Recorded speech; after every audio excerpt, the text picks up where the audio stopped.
Como vive a comunidade cristã? Como deve viver? Nós estamos falando de vida em comunidade e acho que já podemos dizer que vida em comunidade é algo inevitável, mas também é um grande desafio. A vida em comunidade é inevitável porque nós sempre precisamos de muitas coisas que não temos habilidades para fazer.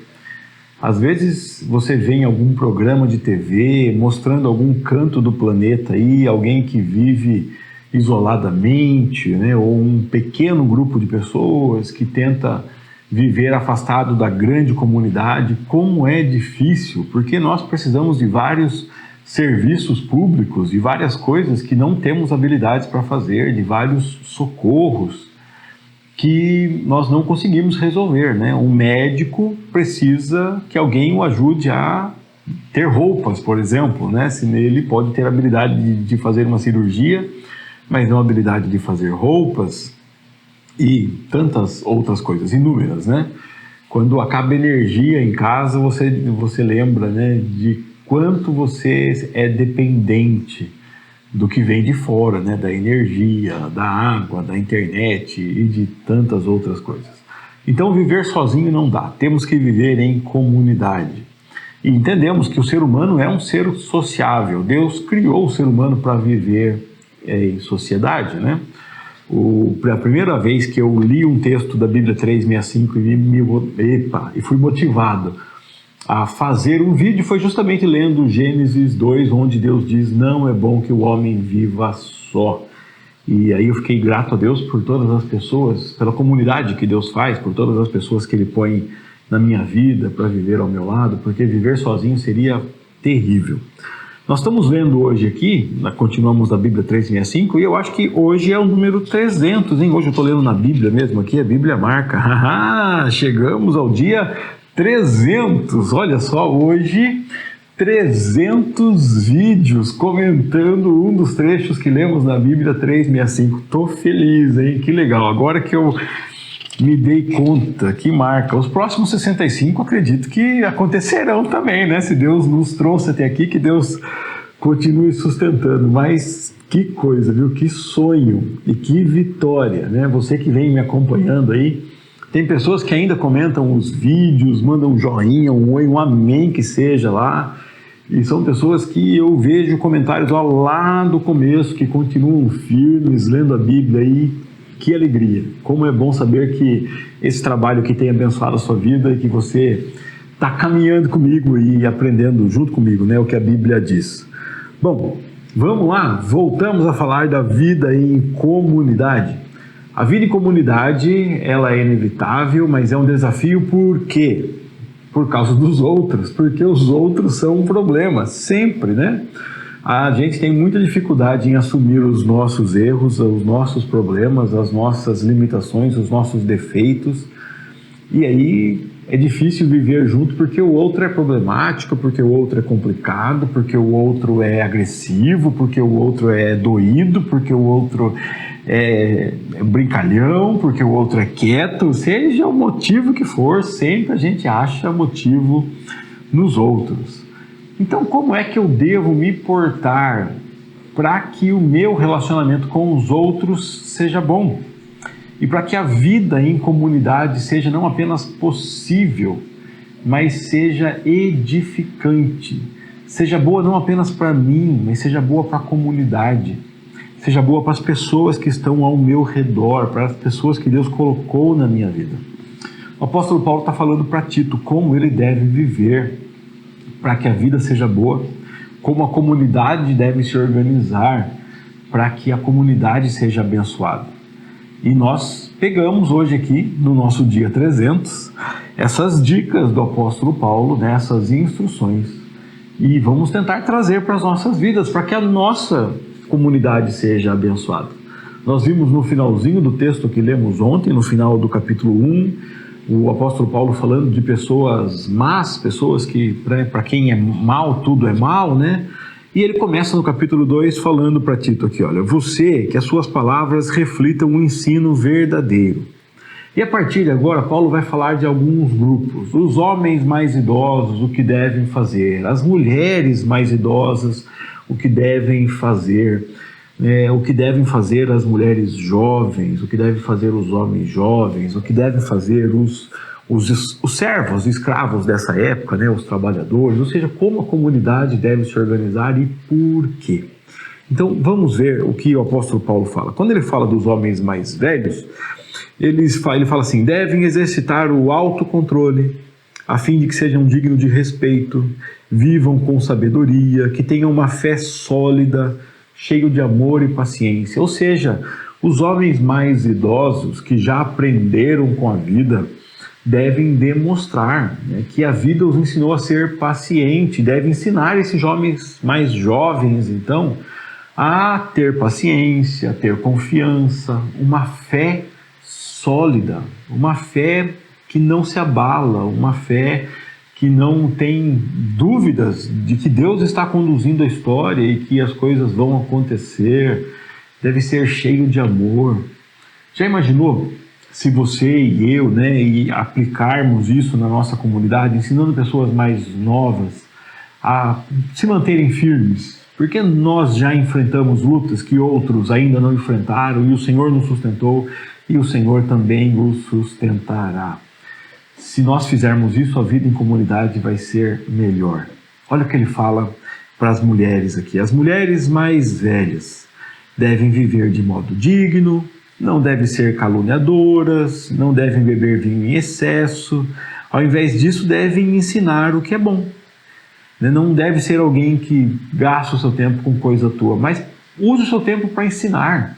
De repente você até já se aposentou, já não tem o que fazer mais, assim, não tem aquelas obrigações, né, de horários rígidos. Já imaginou que você pode usar o seu tempo para ensinar outras pessoas a viver e a viver bem?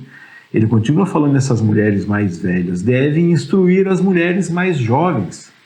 Devem ensiná-las a amar o marido e os filhos, viver com sabedoria e pureza, a trabalhar no lar, fazer o bem, ser submissas, e assim não envergonharão a palavra de Deus.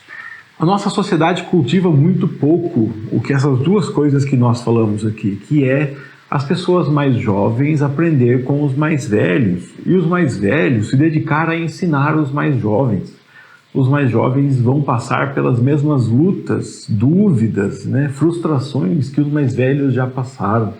E como é gostoso ouvir alguém falando para você: olha, fica firme, não desanima, eu também passei por isso, né? Eu também tive que aprender, eu também tive que ter paciência, isso me ensinou a desenvolver o meu autocontrole. Então aproveite a oportunidade e aprenda com o que está acontecendo. Apenas alguém com mais experiência, que já passou, né, pode fazer isso conosco. Então, que bênção, se nós nos organizarmos assim. Você ensinar quem é mais novo do que você e aprender com quem é mais velho que você. Depois ele começa a falar para o próprio Tito, incentivar os homens mais jovens a pensar com sabedoria, né, a viver com sabedoria, como o Tito deve viver uma vida de integridade, seriedade no ensino, né? Ensinar de verdade. E depois disso o apóstolo Paulo vai falar para Tito falar aos escravos, como os devem trabalhar. Então aqueles servos daquela época, né, seríamos nós trabalhadores hoje, que antes eram os escravos, os servos, eles devem obedecer o Senhor, fazer todo o possível para agradá-lo, não ser respondões, nem roubar, mas devem ser bons e inteiramente dignos de confiança. Para quem será que interessa essa mensagem? Talvez você fale assim: essa mensagem interessa para o patrão, porque o patrão que tem todo o interesse em ter um funcionário que pensa assim. O patrão tem todo o interesse em ter um funcionário que pensa em ser bom, em não roubar, em ser digno, em não ser respondão, não ser briguento e tudo mais. Sabe para quem interessa essa conduta do funcionário, do servo? Para Deus, para o Evangelho, para o reino de Cristo. Porque se o servo viver assim, se o servo viver de uma forma digna de confiança, né, sendo bons Então eles tornarão atraente em todos os sentidos o ensino a respeito de Deus, nosso Salvador. Já imaginou? O jeito que você vive torna atraente o ensino de Deus. O apóstolo Paulo está falando, se esses servos forem bons, diferente dos outros, que trabalham reclamando, que trabalham fazendo tudo mais ou menos, se eles fizerem tudo bem feito, forem bons, respeitosos, trabalharem como para Deus, eles vão gerar uma curiosidade e vão tornar o ensino de Deus atraente. Eu entendo que essa conclusão se aplica a todas as outras coisas. Aqueles homens mais sábios, já vividos, que demonstram autocontrole, paciência, tranquilidade, cheios de amor, cheios de paz, eles também geram na sociedade uma curiosidade e tornam o ensino de Deus atraente. As mulheres mais velhas que já passaram pela vida, né, e que ensinam as mais novas a também passarem com tranquilidade, com fidelidade. Os homens e mulheres mais jovens que buscam aprender o caráter de Deus, aprendendo com os seus antepassados, aprendendo com os seus antecessores, né, aprendendo com aqueles que vêm caminhando e já caminharam na sua frente. Eles tornam atraente o ensino de Deus, a mensagem do Evangelho, quem é o nosso Deus. Se nós formos uma comunidade de pessoas que se ajudam, que vivem bem, de pessoas que vivem em harmonia, de pessoas que demonstram essas características aqui, que vivem o que a palavra de Deus ensina.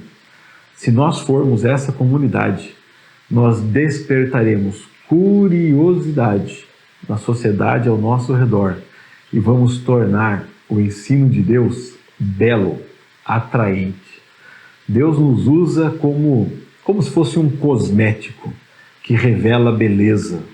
Deus nos usa como algo que mostra a beleza da palavra dele, da lei dele, da vontade dele, do ser dele. Deus usa a igreja em comunidade, a comunidade cristã, uns ajudando aos outros, né? O uns aos outros, que a Bíblia tanto repete, para que a sociedade veja como Deus é belo. Então peço a Deus que Ele nos ajude a vivermos juntos, a amarmos de verdade, a estarmos prontos a ajudarmos uns aos outros, a trabalharmos com zelo por tudo que Deus nos traz à mão para fazer, com responsabilidade, com integridade, né, lutando contra todo tipo de falsidade, todo tipo de maldade, todo tipo de mentira, lutando contra todas as coisas que Satanás traz contra a igreja, né, e lutando pelas características de Deus. Se fizermos isso, a igreja vai revelar a graça de Deus para o mundo e tornar atraente essa mensagem. Que Deus nos ajude a fazermos isso. Foi uma bênção ler mais um trecho da Bíblia com você hoje. Festa, número 300. E que bom chegarmos até aqui. Graças a Deus por isso. Para mim, assim, você que me vê falando aqui nem imagina como isso começou de uma forma inesperada, né? Dia 1º de janeiro, lá em casa, lendo a Bíblia nova que eu tinha comprado, e de repente, vou gravar um vídeo. E esse negócio andou e chegamos no 300 hoje. Olha que bênção, que alegria. Então, agradeço a Deus por isso, agradeço a Deus por sua vida. E espero encontrá-lo aqui no próximo, se Deus quiser, amanhã, porque temos mais 65 pela frente aí, para fecharmos o ano lendo a Bíblia 365. Um grande abraço, Deus te guarde, até o próximo vídeo, se Deus quiser.